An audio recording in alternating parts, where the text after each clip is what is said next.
Hola a todos, esta es una grabación que espero que puedan revisar antes de realizar la clase del estudio angiográfico de las arterias coronarias. De todas formas va a quedar disponible este archivo en un link que dejaré en la plataforma de Moodle. Obviamente lo que nos convoca, ¿cierto? Y por fin, después de esa pequeña introducción sobre el mundo de la radiología intervencional, es este tipo de estudios que son los más frecuentes que se realizan en angiografía o en un laboratorio de angiografía. Para comenzar, es importante definir qué es la coronariografía, o también lo pueden llamar angiografía coronaria o arteriografía coronaria, son sinónimos. Esta es definida, ¿cierto?, como un estudio selectivo de las arterias coronarias.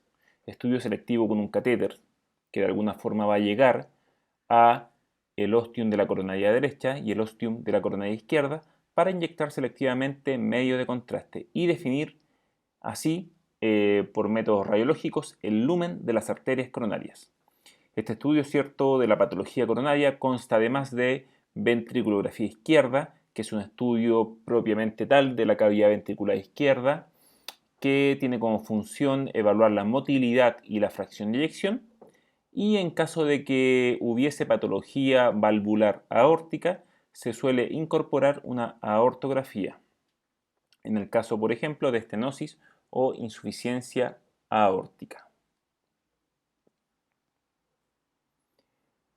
Es importante, ¿cierto?, que para ubicarse un poco topográficamente a nivel torácico, las arterias coronarias se van a distribuir principalmente por los planos auriculoventriculares, ¿cierto?, y por los planos interventriculares, porque si bien ustedes por métodos ya conocidos en radiología osteopulmonar, habitualmente ustedes de alguna forma logran centrar alguna estructura eh, dentro de un chasis, ¿cierto? En este caso nosotros cómo centramos una estructura a angiografiar, justamente porque sabemos más o menos por dónde pasan o dónde deberían pasar estas arterias coronarias. Estas arterias coronarias que si bien se ven fácilmente en este dibujo en el cual está superpuesto una radiografía de tórax, nosotros lo vemos más o menos así. Tenemos cierta visualización de la aurícula derecha, del ventrículo derecho, ventrículo izquierdo, aurícula izquierda quizás superpuesta por acá.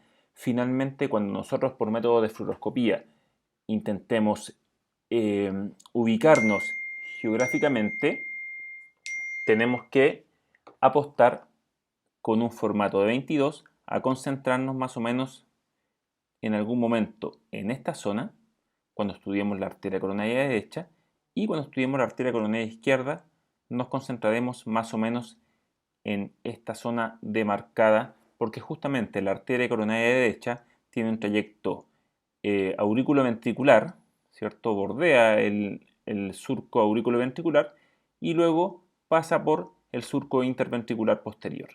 Mientras que la arteria coronaria izquierda, luego de que nace de su tronco común izquierdo, tiene un trayecto interventricular anterior y un trayecto auriculoventricular izquierdo. Es por eso que fluoroscópicamente, con un formato de 22 centímetros, nosotros debemos ubicarnos más o menos fluoroscópicamente, porque ese es el método de imagen que nosotros utilizamos que entrega menor dosis de radiación al paciente y nos permite estar preparados para generar un registro de alta resolución con la técnica de cine a por lo menos 15 cuadros por segundo, que eso es lo más habitual en lo que trabajamos, ¿cierto?, para estudios de coronariografía.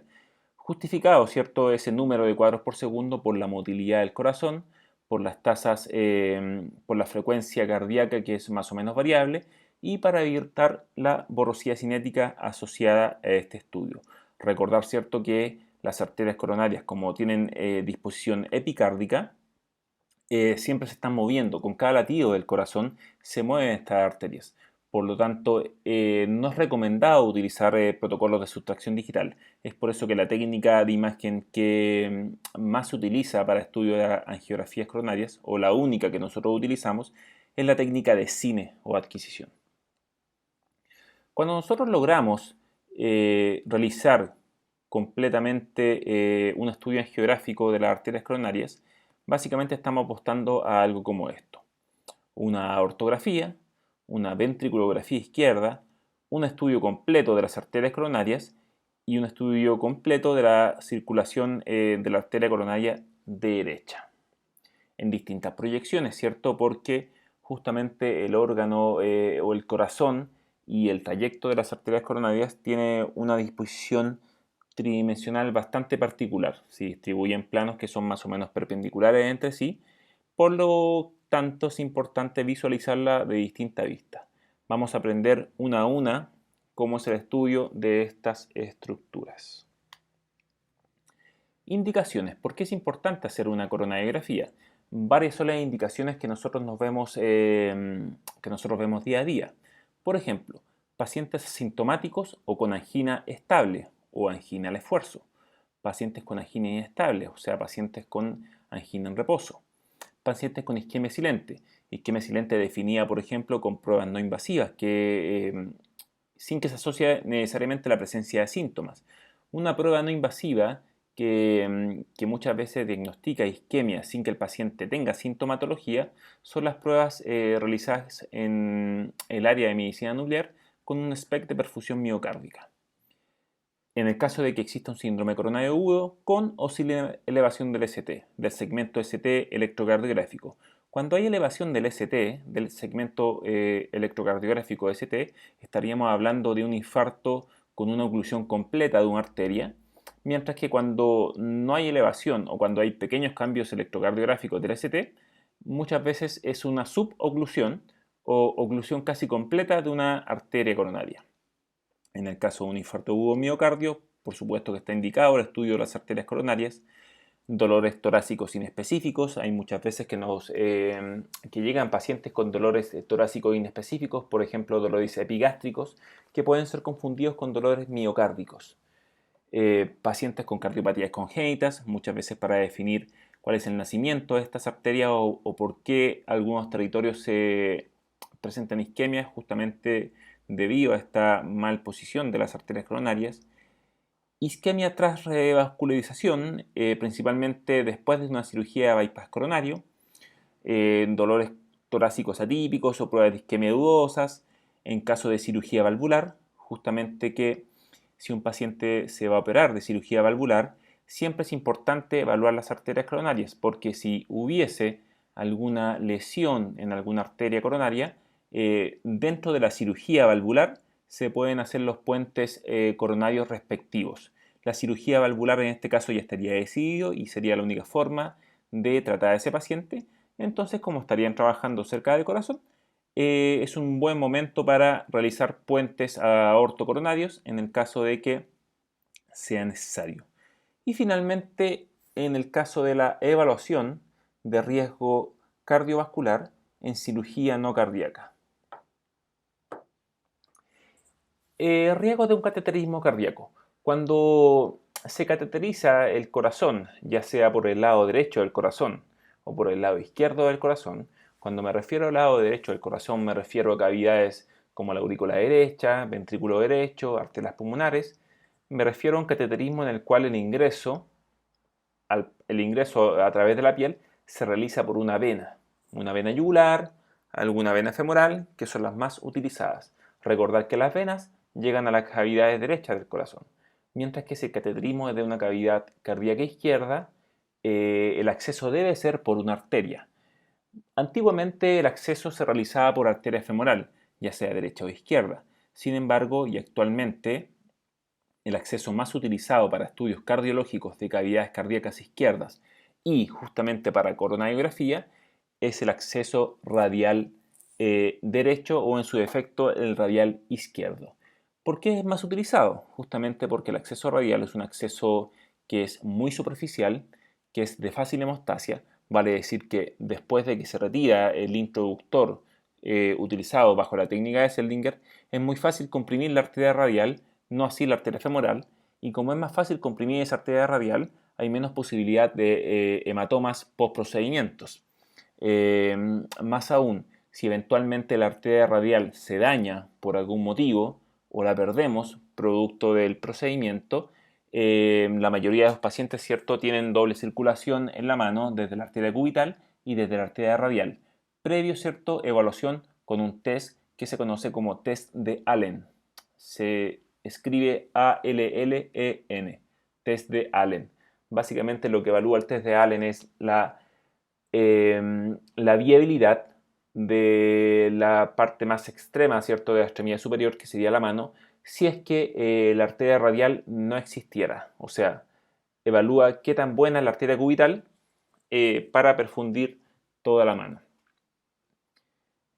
Ahora, sea un cateterismo cardíaco derecho o izquierdo, este cateterismo no está exento de complicaciones.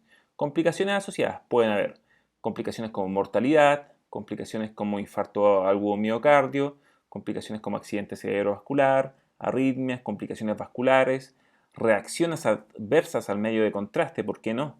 Complicaciones hemodinámicas, perforación del corazón. Cuando se perfora el corazón durante un cateterismo cardíaco, sucede un fenómeno que se conoce como tamponamiento cardíaco. Y eso básicamente es la entrada de sangre al espacio pericárdico, el cual se debe drenar rápidamente, si no pueden haber complicaciones mayores. En general, las complicaciones no suelen superar el 1.7%.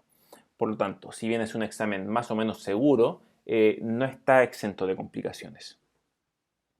Ahora, cuando nos concentramos solamente en el estudio de las arterias coronarias, hay catéteres específicos para el cateterismo de las arterias coronarias. Tenemos los catéteres Yadkin izquierdos y los catéteres Yadkin derechos. Como ustedes pueden ver, los catéteres Yadkin izquierdos tienen una doble curva, una curva acá primaria y una curva secundaria, que se conocen genéricamente como JL, como Yadkin left, ¿cierto? Yadkin izquierdo. Y tienen unos números asociados, en este caso 3.5, 4, que hablan un poco del largo que hay entre la curva secundaria y la curva primaria. Para aortas más elongadas, para aortas más grandes, preferimos utilizar un Yadkin izquierdo de mayor número, mientras que para aortas más pequeñas o aortas normales, entre comillas, preferimos utilizar el catéter Yadkin izquierdo de 3.5. ¿Sí? Mientras que para el cateterismo de la arteria coronaria derecha, tenemos catéteres que se conocen como catéteres Yadkin derechos, que solo tienen una curva distal. ¿Sí?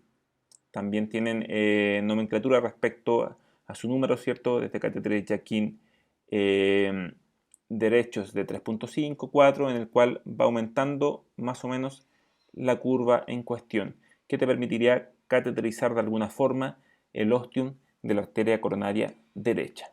Ahora, ¿por qué es la configuración del derecho o del izquierdo? Justamente estos esquemas que están acá permiten entender por qué uno tiene una curva única y y el izquierdo tiene una doble curva. En este caso se muestra el cateterismo del ostium. Cuando hablo de ostium me refiero a este orificio que está acá, ostium derecho y ostium izquierdo. Cuando ustedes ven la aorta desplegada en esta posición, estamos trabajando en una proyección oblicua anterior izquierda de por lo menos 30 grados. De hecho, la mayoría de los cardiólogos intervencionales prefieren cateterizar el ostium de alguna arteria en cuestión siempre en oblicua anterior izquierda de 30 grados. ¿Por qué? Porque en esta proyección nosotros tenemos la capacidad de separar el ostium derecho del ostium izquierdo.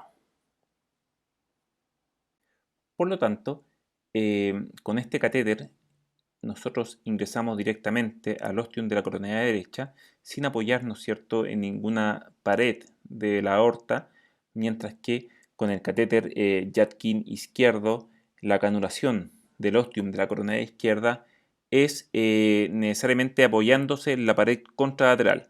Esta es la pared contralateral y esta es la pared ipsilateral respecto al ostium de la coronaria izquierda. Ahora, en este caso, como ustedes pueden apreciar acá, y si nosotros extendiéramos este catéter viene de una arteria femoral. Si el acceso fuera por arteria radial derecha, el acceso sería directamente al tronco brachiocefálico y directamente a la aorta ascendente, mientras que si el acceso fuera por radial izquierdo, el acceso sería por la arteria subclavia izquierda hasta llegar a la aorta ascendente. En relación a la arteria coronaria derecha, esta arteria surge del seno del valsalva derecho y viaja a través del surco auriculoventricular derecho. Vale decir, el primer recorrido que hace esta arteria tiene una forma similar a lo que acabo de dibujar. Lo voy a dibujar por acá mejor. O sea, siguiendo, ¿cierto?, el surco auriculoventricular derecho. El primer ramo de la arteria coronaria derecha es la arteria del cono, que irriga el tracto de salida del ventrículo derecho. También nace una arteria cercana a esta arteria del cono, que es la arteria del nodo sinoatrial o arteria sinusal. Vamos a verla en angiografía, que irriga justamente el nodo sinusal. Esta arteria coronaria derecha va a irrigar la pared libre del ventrículo derecho. Vale decir, si nosotros tenemos un ventrículo, si nosotros viéramos esto como en 4 cámaras, y esto fuera el ventrículo derecho, y esto fuera el ventrículo izquierdo, esta pared, que es el septum interventricular, es la pared compartida. Esta es la pared libre del ventrículo izquierdo, y esta es la pared libre del ventrículo derecho. Por lo tanto, la coronaria derecha irriga a través de sus ramas marginales esta pared, la pared libre del ventrículo derecho. Y también irriga el septum interventricular en su pared inferior, ¿cierto?, a través de la arteria descendente posterior, que es una rama que nace de esa arteria coronaria derecha. O sea, la coronaria derecha pasa por el surco auriculoventricular y luego se divide en una arteria que es la auriculoventricular y la descendente posterior. Justamente la descendente posterior irriga la pared inferoseptal del septum interventricular. En el 85% de los casos, esta descendente posterior que dibujé acá esquemáticamente nace de la coronaria derecha. Y en ese caso se dice que la dominancia es derecha. Cuando esa descendente posterior nace de la izquierda, de la circunfleja, se dice que es una dominancia izquierda. Y cuando nace de ambas, de derecha y de izquierda, hablamos de codominancia. En relación a la arteria coronaria derecha específicamente, esta se distribuye en 2 planos que están muy bien identificados. Diremos que el plano auriculoventricular va a ser perpendicular al plano interventricular. ¿Qué se distribuye en el plano auriculoventricular? Se distribuye toda esta forma, ¿cierto? Muy bien característica en la geografía, que corresponde al tercio proximal, tercio medio y tercio distal de la coronaria derecha, en donde se intersecta el plano auriculoventricular con el plano interventricular, se encuentra la cruz cardíaca. En esta cruz cardíaca cambia de dirección la coronaria derecha y da esta rama principal en el 85% de los pacientes, que corresponde a la descendente posterior, ¿cierto? Que se ve muy bien en esta vista. Y esta otra rama que se conoce como posteroventricular o auriculoventricular. Desde el tercio medio de la coronaria derecha emergen principalmente estas ramas, que son las ramas marginales, y en el primer tercio tenemos una rama del nodo sinusal que obviamente va hacia atrás, ¿cierto? Porque acá estaría la aurícula derecha, va hacia el nodo sinusal, y esta rama del cono que va hacia el tracto de salida del ventrículo derecho. Todas ellas son identificables en una angiografía coronaria de la arteria coronaria derecha. Ahora, ¿por qué es importante conocer ambos planos auriculoventriculares e interventriculares? Es importante conocerlos porque justamente cuando nosotros hacemos angiografía de la arteria coronaria derecha o izquierda, lo que intentamos es colocar nuestro haz central ya sea perpendicular al plano auriculoventricular o perpendicular al plano interventricular o en alguna vista intermedia, de tal forma que cuando nosotros vemos bien un plano, quizás el otro plano no lo vemos bien. Y ese es un poco el juego en el cual nosotros visualizamos la anatomía tridimensional de una arteria coronaria. A veces vemos bien un plano, a veces vemos bien otro. No hay una proyección que muestre todos los planos a la vez. Es por eso que para toda arteriografía coronaria, por lo menos hay más de un plano por lo menos que debemos realizar, o más de una proyección angiográfica que debemos realizar. Respecto a la coronaria derecha, nosotros, cierto, es importante dividirla en por lo menos 3 tercios que corresponden al plano aurículo-ventricular. Diremos, cierto, que hay un segmento proximal, hay un segmento medio y hay un segmento distal. La forma más fácil de identificarlos geográficamente es justamente cuando cambian de dirección este plano auriculoventricular. Tenemos, cierto, un plano proximal, luego un cambio de dirección, luego otro cambio de dirección. En cada cambio de dirección pasamos de proximal, medio y distal. Y una vez que terminemos con el tercio distal, ¿cierto? Como son 3 tercios, llegaremos a la cruz cardíaca, que es importante evaluarla. Hay una proyección especial para evaluar esta zona que muchas veces aloja enfermedad aterosclerótica. Y en este punto se divide en la arteria posterior-ventricular y en el complejo de la posterior-ventricular y en la descendente posterior. Ahora, si nosotros viéramos el angiógrafo desde arriba, nosotros podríamos imaginar esto, ¿cierto? Antes teníamos un angiógrafo que lo veíamos de frente, pero en este caso estamos viendo el angiógrafo desde arriba, o sea, estaría nuestro flat panel acá y estaría nuestro gantry por acá, ¿cierto? Lo estamos viendo desde arriba. Esta es una forma fácil de imaginarse las proyecciones en coronariografía. ¿Y por qué es fácil imaginárselo de esta forma? Para que ustedes aprendan cuáles son las proyecciones, les recomiendo dibujar un plano cartesiano de esta forma, de menos 40 a 40. Menos 40 corresponderían a las oblicuidades derechas, más 40 o 40 positivo corresponderían a las oblicuidades izquierdas, y lo que iría hacia arriba, en teoría, sería la cranealidad. Por lo tanto, las proyecciones para coronaria derecha las vamos a aprender de esta forma. Primero vamos a ubicar un punto en esta zona. En el 30 positivo, 0 craneal, o sea, oblicuo anterior izquierda, 30 grados con 0 de cranealidad. Segunda proyección, 20 grados de oblicuo anterior izquierda, 30 grados de cranealidad. Y tercera proyección, más habitual, 30 grados de oblicua derecha, 0 cranealidad. La vamos a leer en esa dirección, de derecha a izquierda.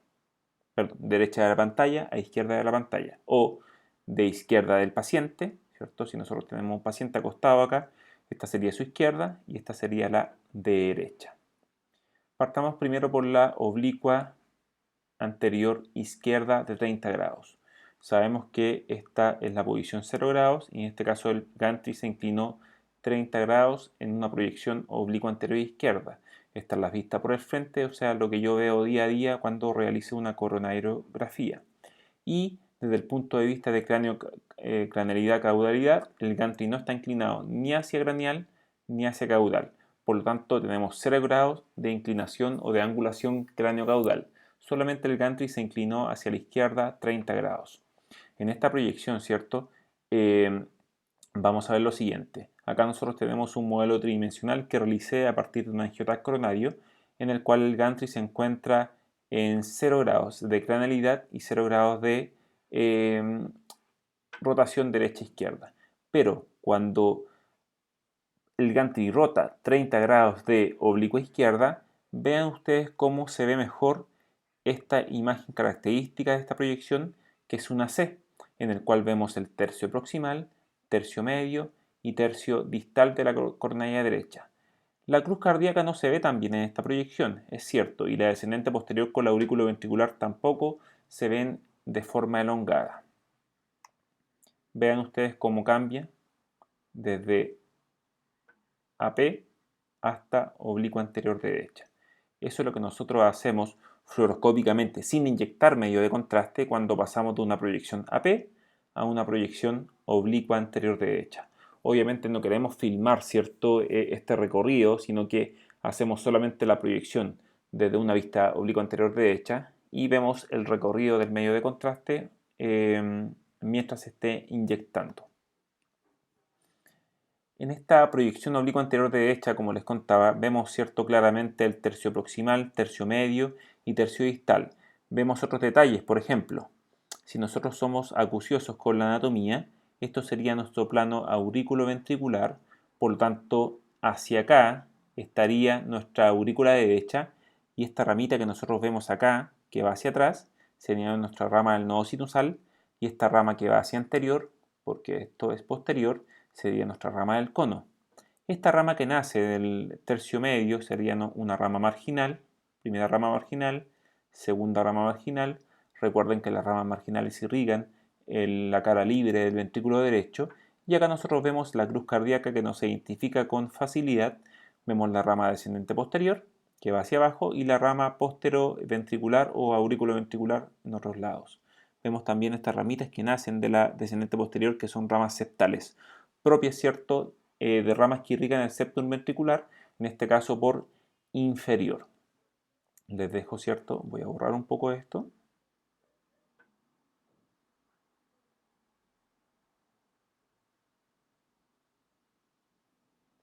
Porque les dejo la anatomía en cuestión. Catéter Jacquin derecho se está utilizando. Y nosotros vemos, ¿cierto?, desde una vista estricta, desde la izquierda, vemos cómo se irriga la coronaria derecha con un formato cine a 15 cuadros por segundo. Es así como se ve una arteriografía coronaria desde una vista oblicua anterior izquierda de 30 grados. Algunos tips para identificarla. Estos tips funcionan entre el 80 y 90% de los casos. Cuando hacemos una proyección oblicua anterior izquierda, la columna vertebral, ¿cierto?, tiende a ir al lado izquierdo del paciente, ¿cierto? En posición anatómica, esto es derecho, esto es izquierdo. Por lo tanto, cada vez que realicemos una oblicua anterior izquierda, la mayoría de las veces vamos a ver la columna vertebral al lado izquierdo y por lo tanto las costillas cayendo hacia el otro lado, hacia la derecha, tal como se ve ahí. Acá justamente les informaba lo mismo. Y el diafragma muy importante, se encuentra ligeramente insinuado en la anatomía coronaria, cuando no hay ni cranealidad ni caudalidad. Siguiente proyección, ¿cierto? Recuerden que la figura es esta. Estábamos acá, primera proyección, segunda proyección acá, izquierda craneal, que es lo que está acá. El receptor de imagen se inclina hacia la izquierda y el flat panel se inclina hacia craneal. ¿Para qué sirve esta proyección? Sirve para tener una vista distinta, complementaria del tercio proximal medio distal y, más importante aún, ver la cruz cardíaca y elongar esta arteria que es muy importante, que es la descendente posterior. Nosotros evaluamos con bastante facilidad la cruz cardíaca, que es el lugar donde se aloja mucha enfermedad aterosclerótica, y además vemos la descendente posterior. Vean acá el cambio que sucede. Primero lo inclinamos a la izquierda y luego lo inclinamos a craneal. Ven cómo pasamos de una proyección oblicua anterior izquierda, vemos de forma distinta, ¿cierto?, el surco aurículo-ventricular o la arteria coronaria derecha, tercio proximal medio distal, que pasa por el surco aurículo-ventricular, y vemos con mayor facilidad esta zona que está acá, que es la zona de la cruz cardíaca, que se encuentra acá. Por lo tanto, esta es una muy buena proyección para desproyectar o para visualizar la cruz cardíaca y la descendente posterior, además de ver el tercio proximal medio distal en otra vista. Seguimos viendo, ¿cierto?, la rama del cono, la rama del nodo sinusal, arterias marginales por acá, descendente posterior, posteroventricular. El aurícula derecha, para que se ubiquen topográficamente, se encuentra por acá. Acá estaría la pared libre del ventrículo derecho. Si esto es el septum interventricular, acá estaría el ventrículo izquierdo, ¿cierto? Y por acá estaría la aurícula izquierda, aurícula izquierda. Esto para que tengan una visión tridimensional de qué está pasando en este corazón. Y les dejo obviamente la anatomía en cuestión.